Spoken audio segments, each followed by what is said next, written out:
Assalamualaikum warahmatullahi wabarakatuh. Salam silat. Halo, apa kabar dulur-dulur semua?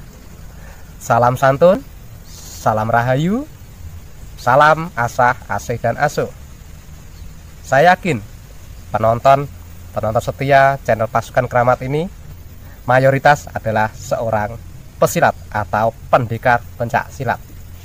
Tapi apakah Anda tahu sejarah atau asal-usul dari pencak silat itu? Kalau kita menama diri kita adalah seorang pendekar pencak silat, maka kita harus tahu atau paham asal-usul pencak silat. Jika kurang paham, mari sama-sama kita saksikan video ini. Jangan di skip agar semua mendapatkan manfaat dari apa yang saya jelaskan dalam video ini. Jangan lupa untuk like, subscribe, bunyikan tombol loncengnya, beri komentar yang baik, dan juga di-share ke semua dulur-dulur. Mari kita saksikan bersama-sama. Assalamualaikum warahmatullahi wabarakatuh. Jinso, jangan lupa like, komen sebanyak-banyaknya. Terima kasih.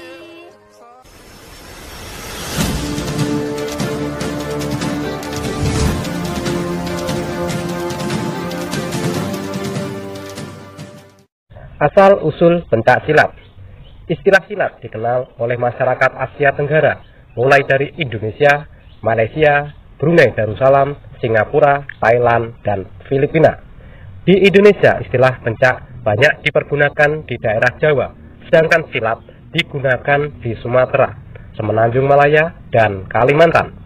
Namun demikian, dalam perkembangannya, kemudian istilah pencak lebih mengedepankan unsur seni dan penampilan keindahan gerakan, sedangkan silat merupakan inti ajaran bela diri dalam suatu pertarungan.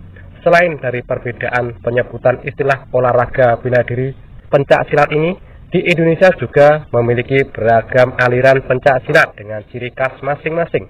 Misalnya di Jawa Barat terkenal aliran Cimande dan Cikalong.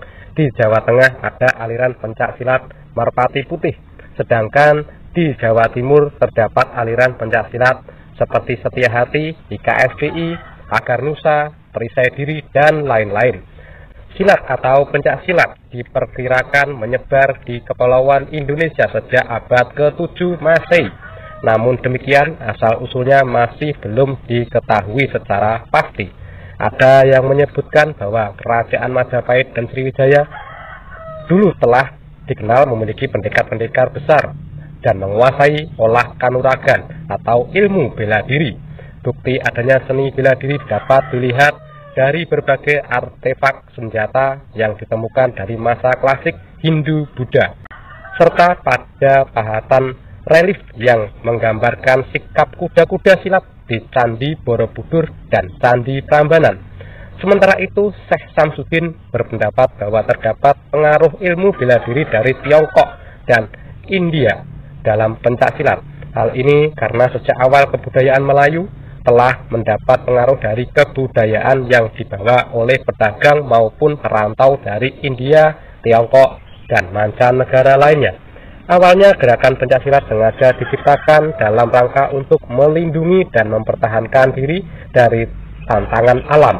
Namun akhirnya gerakan pencak silat justru lebih sering dimanfaatkan untuk mempertahankan diri dari serangan musuh.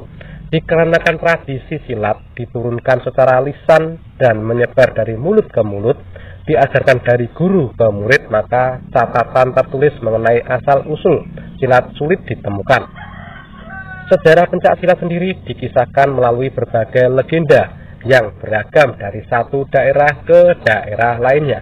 Menurut legenda Minangkabau silat, bahasa Minangkabonya silek, diciptakan oleh Datuk Suri Diraja dari Pariangan, tanah datar di kaki Gunung Merapi pada abad ke-11. Kemudian silek dibawa dan dikembangkan oleh para perantau Minang ke seluruh Asia Tenggara. Ada juga cerita rakyat mengenai asal mula silat aliran Cimande yang mengisahkan seorang perempuan yang mencontoh gerakan pertarungan antara harimau dan monyet. Histori dari perkembangan pencaksilat mulai tercatat ketika penyebaran banyak dipengaruhi oleh kaum penyebar agama Islam di Nusantara pada abad ke-14. Ketika itu pencaksilat diajarkan bersama-sama dengan pelajaran agama di surau atau pesantren. Selain itu, pencaksilat merupakan bagian tak terpisahkan dalam upacara adat di beberapa suku, misalnya kesenian tari randai yang tak lain adalah gerakan Cilek Minangkabau. Adat lainnya yang mengadaptasi pencaksilat adalah proses pernikahan adat Betawi bernama tradisi palang pintu, yaitu peragaan silat Betawi yang dikemas dalam sebuah sandiwara kecil. Acara ini biasanya digelar sebelum akad nikah, yaitu sebuah drama kecil yang menceritakan rombongan pengantin pria dalam perjalanan menuju rumah pengantin wanita dihadang oleh jawara atau pendekar kampung setempat yang dikisahkan juga menaruh hati kepada pengantin wanita. Maka terjadilah pertarungan silat di tengah jalan antara jawara-jawara penghadang dengan pendekar-pendekar pengiring pengantin pria yang tentu saja dimenangkan oleh para pengawal pengantin pria. Silat lalu berkembang dari ilmu bela diri dan seni tari rakyat menjadi bagian dari pendidikan bela negara untuk menghadapi penjajah asing. Dalam sejarah perjuangan melawan penjajah Belanda tercatat para pendekar seperti Panembahan Senopati, Sultan Agung, Pangeran Diponegoro, Teuku Cikditiro, Teuku Umar, Imam Bonjol, serta para pendekar wanita seperti Sabainan Aulieh, Cut Nyak Din, dan Cut Nyak Mutia menggunakan pencaksilat untuk mengusir penjajah. Seiring perkembangan zaman, silat saat ini telah diakui sebagai budaya suku Melayu, khususnya yang berada di daerah pesisir Pulau Sumatera dan Semenanjung Malaka, serta berbagai kelompok etnik yang menggunakan lingua franca, bahasa Melayu, di berbagai daerah di Jawa, Bali, Kalimantan, Sulawesi, dan pulau-pulau lainnya. Menyadari pentingnya mengembangkan peranan pencaksilat, maka dirasa perlu adanya organisasi pencaksilat yang bersifat nasional yang dapat pula mengikat aliran-aliran pencaksilat di seluruh Indonesia.